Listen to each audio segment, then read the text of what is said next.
Arkadaşlar ormana geldik. Böyle bile. En derinlerine gidiyoruz bile. Hangi orman bu? Bilmiyorum ki anne ne olur. Herkes köyde orman. Akşam sonra.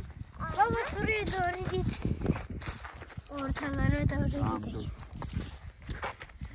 Geride gel. Biraz kamera tam almıyor seni. Geri kısa. Arkadaşlar. Normalde bir kez filme gittik. Ama ne yapalım? Herhalde buradasın. Gel şuraya doğru git. Şuraya. Gel ya da şuraya. Buraya git.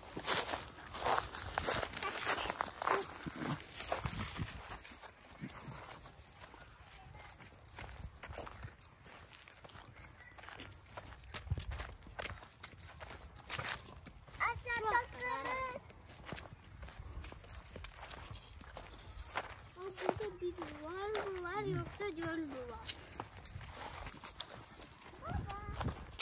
Ece gel arkada kalmışsın kız. Arkadaşlar nereye geldik biz böyle ya? Baba göstersene şurayı. Dur göstereyim.